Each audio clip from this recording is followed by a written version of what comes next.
ætla þá að bjóða Sigríði Ólafsdóttur, ráðunaut á rekstrar- og umhverfissviði hjá Ráðgjafarmiðstöð landbúnaðarins, sem ætlar að ræða svona þessa rekstrarlegu tækifæri og áskoranir. Aðeins diskutera peningahliðina á íslenskum bílum og þar á götunum og setja þetta í samhengi. Gjörðu svo vel, Sigríður. Takk fyrir. Já, takk fyrir. Þetta ekki komið á skjáin örugglega? Jú, við sjáum þetta mjög vel. Flott mál. Já, sæl verið öll og gaman að fá að vera hérna í dag. Ég ætla að fjalla aðeins landbúnað og orkuskipti og þau rekstrarlegu tækifæri og áskoranir sem að fylgja þeim skiptum. Og þá kannski það fyrsta sem maður gerir, það að skoða hvað verið að nota eða hvaða orku verið að nýta í dag. Og það fyrst og fremst olía nýtt á dráttarvélar.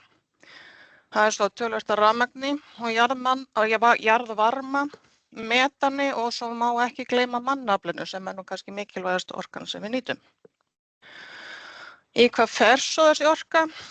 Hún fer í eldsneyti og dráttarvélar og það undir jarðvinnsla ýmiss konar og áburðardreifing, bæði á lífrænum og ólífrænum áburði. Heyskapur, gjafir og snjómokstur, svo fátt eitt sé nefnt. Bensín notað í smalamennskum og fjórhjól og sexhjól og svo stundum á bíla til að ná í ýmiss konar vörur. Og rafmagnið nýtt í lýsingu og upphitun, fóðurkerfi, mjaltir og þrif, haughræður og mykjuróbota og ýmislegt annað. Og svo rafknúin stærri tæki, til dæmis hliðléttinga og ökutæki. Og svo jarðvarmi nýttur í upphitun og þrif, til dæmis á mjaltabúnaði. Þessi orkunýting hún bæði bein og óbein. Og dæmi bein orkunotkun eru fóðuröflun og lýsing og upphitun og úrvinnsla afurða. Þessi beina orkunotkun það sem að gefa beint inn í bókhald til dæmis reikninga fyrir olíu og reikninga fyrir hitaveitu og fyrir rarik og landsneti og öðrum orkusölum. En óbeina notkunin hins vegar kaup á aðföngum, til dæmis áburði og aðkeyptu fóðri og aðkeyptri vinnu. En hún kemur til þannig að orkukaupin fara ekki milliliðalaust frá seljanda orkuna til bóndans heldur millilenda í framleiðslu aðfanga og má þar nefna áburð sem nánast allur framleiddur erlendis. Og í vélaverktöku þar sem nýtt olía, en það hins vegar verktakinn sem kaupir olíuna og framleiðir með henni þjónustu fyrir viðkomandi bónda en ekki bóndinn sjálfur sem kaupir þá olíu beint. Stærstu kostnaðarliðir í rekstrinum ef ég tek bara breytilega kostnaðinn sem dæmi, þá það stærstu kostnaðarliðirinn á sauðfjárbúum eru áburður, rekstur, búvéla og aðkeypt þjónusta. Og í kúabúum það kjarnfóður og áburður, flutningar og þjónusta og rekstur búvéla. Í nautgripaeldi það áburður, aðkeypt fóður og rekstur búvéla. Garðyrkju það og í útirækt það áburður og sáðvörur, aðkeypt þjónusta og rekstrarvörur. Í ylræktin það svo áburður og sáðvörur, rekstrarvörur og aðkeypt þjónusta. Og töluverður hluti reksturs búvéla felst í kaupum á dísilolíu og stór hluti hennar nýttur til fóðurframleiðslu. Og ef við skoðum rekstrarskýrslu kúabúa árið 2023 sem aðgengileg á rml.is, þá sést að eldsneytiskostnaður 30% af rekstri búvéla og 5% af heildarbreytilegum kostnaði og þess vegna til töluvert mikils að vinna að finna hagkvæmari leiðir til fóðuröflunar en nýtingu dísil. Föstu kostnaðarliðirnir fyrir utan laun eru á sauðfjárbúum viðhald og rekstur fasteigna, fasteignagjöld og tryggingar. Á kúabúum það rafmagn, tryggingar og fasteignagjöld. Í nautgripaeldi það annar rekstrarkostnaður, svo sem viðhald, fasteignagjöld og tryggingar. Í útiræktun grænmetis það annar rekstrarkostnaður. Og í ylræktin það rafmagn, heitt vatn og annar rekstrarkostnaður. Rafmagnið vaxandi kostnaðarliðir í búfjáreldi. Og það þá fyrst og fremst lýsing í sauðfé og nautum og svo það mjaltir, kæling, mjólkur, lýsing og þrif á kúabúum. Í garðyrkjunni svo annar rekstrarkostnaður hár þar sem að þar fer meiri úrvinnsla afurða fram heima á búunum og þarna fellur umbúðakostnaður undir. Ylræktin sker sig svo eðli málsins samkvæmt úr hvað það varðar að rafmagn og heitt vatn töluvert hár hluti af föstum kostnaði utan launa eða 56%. Svo þessi sérstaða Íslands hvað fóðuröflun varðar. Það langur vetur og þá löng innistaða gripa krefst töluverðrar fóðuröflunar. Það stutt sumar og það getur verið krefjandi að afla fóðurs ef sumarið kalt og eða rigningasamt. Það eru færri tegundir jurta sem mögulegt að rækta inn á meginlandinu.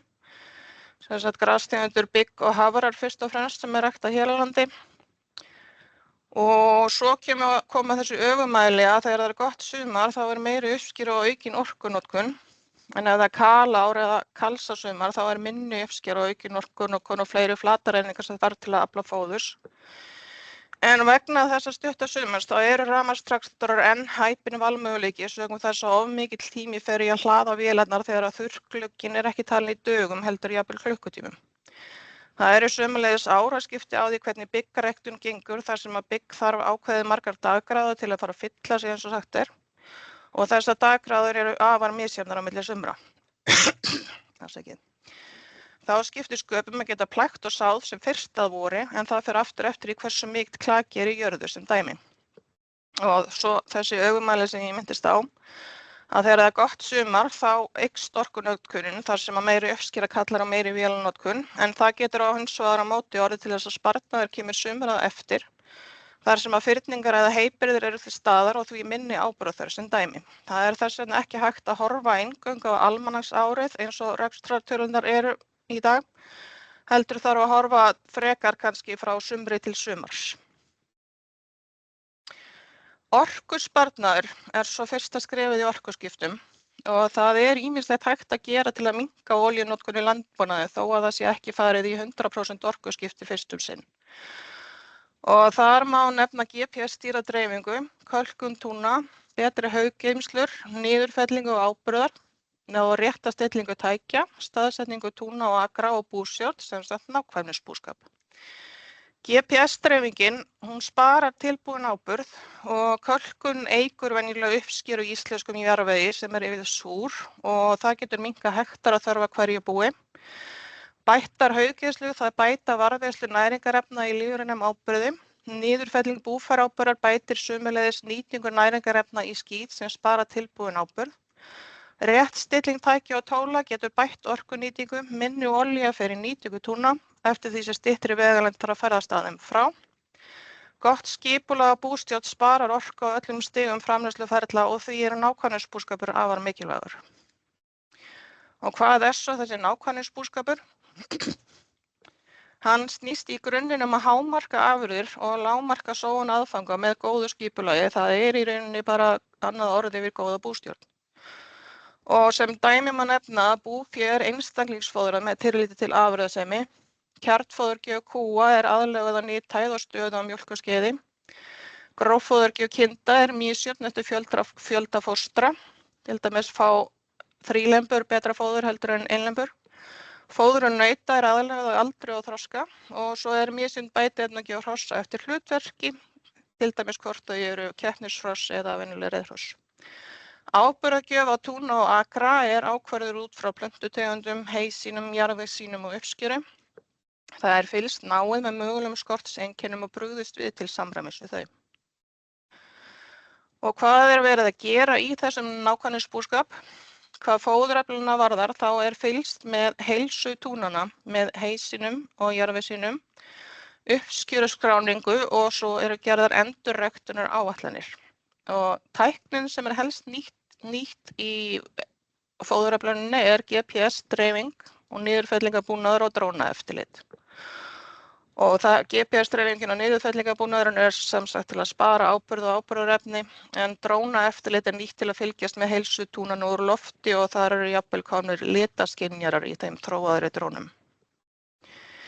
Í búfjánum þá einstaklingsmiðuð skráning, það afurðaskráning, mjólkursýni, fósturtalning og blóðprufur sem dæmi. Og í tækninni kjarnfóðurbásar, mjaltaþjónar og eftirlitsmyndavélar vel þekkt fyrirbæri á búum á Íslandi.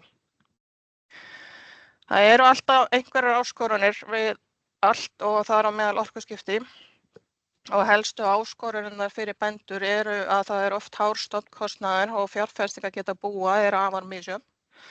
Rafmagnstraktorar dýrir í innkaupum og þeir þungir sem veldur meiri þjöppun í sverði. Og hleðslutími eins og áður sagði takmarkandi þáttur í stuttu heyskaparsumri. Og hvað metantraktorana varðar þá þar sömuleiðis hár stofnkostnaður og tækni lítt kynnt hér á landi. Og tilbúni áburðurinn einfaldlega ekki framleiddur hér á landi svo neinu og þar með ekki á valdi bænda að skipta orku þegar það verið að framleiða hann. En það eru líka ýmis tækifæri og tækninýjungar vinna með okkur. Það eru komnar rafmagnsliðléttingar og rafmagnshærur og þessir drónar sem eru nýttir við eftirlit, eins og áður sagði. Og svo líka alltaf verið að þróa metangasi meira og meira.